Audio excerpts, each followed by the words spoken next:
relay in the Grand Marquis. First thing I'm going to do is cut off the old connector so I can splice in the wires to the new relay. I've got the relay all prepared. I've got the quick connect terminals put on it, and I soldered the wires to the quick connect terminals. Not to the relay itself, because I think the plastic housing might have melted, but I used these quick connects and soldered them rather than crimped them, so I knew I got a good connection. Now I'm going to cut off the old connector. Now I've got the connection soldered, and it wasn't all that easy to strip that wire, but I managed to do it. The only problem is that these connections ended up being too big for this heat shrink tubing. So what I'm going to have to do is disconnect the connections at the relay and put some larger heat shrink tubing and just run it all the way up the cable. Now we've got the heat shrink tubing applied. I was able to get some of this larger black heat shrink tubing up over there to insulate the connections. Now I always like to use 2 layers of heat shrink tubing just to make sure a stray wire doesn't pierce through the heat shrink insulation. Now I've got the other ends of the wires, and I've got the switch leads marked with some heat shrink tubing at the ends, and the relay coil lead is just plain. So now all I've got to do is find a ground terminal to hook up the ground part of the relay coil, and I'll be ready to test it. I was able to find a ground point to hook up the relay to. So now let's put the negative battery terminal back on here. And I did have that removed while I was working on everything, so I didn't end up with a short. So I'm going to now get in here. And let me see where the keys are. Get the right key for it here.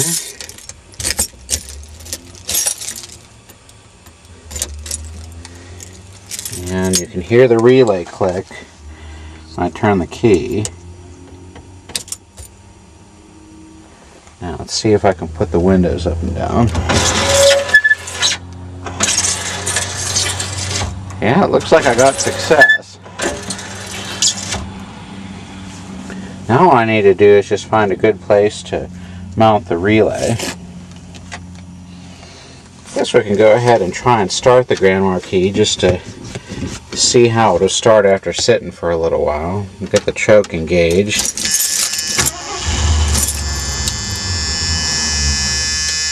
Let's try it again here. I may decide to be a little difficult.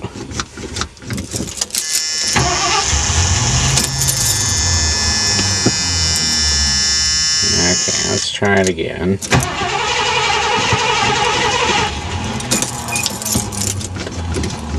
May not be fuel in the float bowl.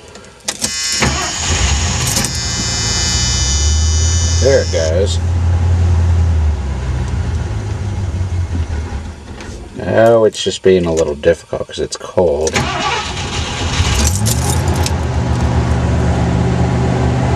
May not have totally eliminated the need to kind of hold down the accelerator pedal a little bit to get it going.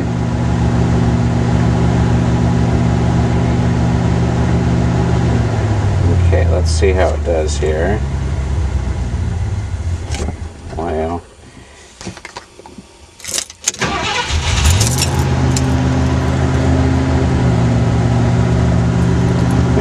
we'll open up the choke a little bit. Make sure I wasn't making it too rich.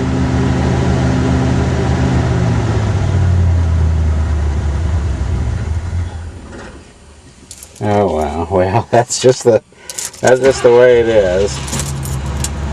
Just a little bit temperamental. Now it seems like it may stay running.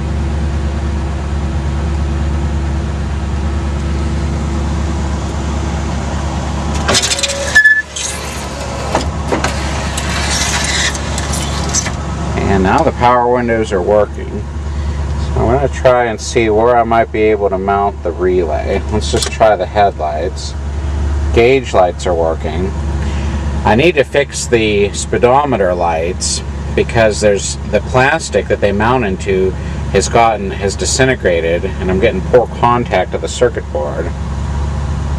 That's something I want to work on too. But now I do have success in being able to use the windows. I now have the relay mounted. I was able to find a bolt that I could mount it to right under there.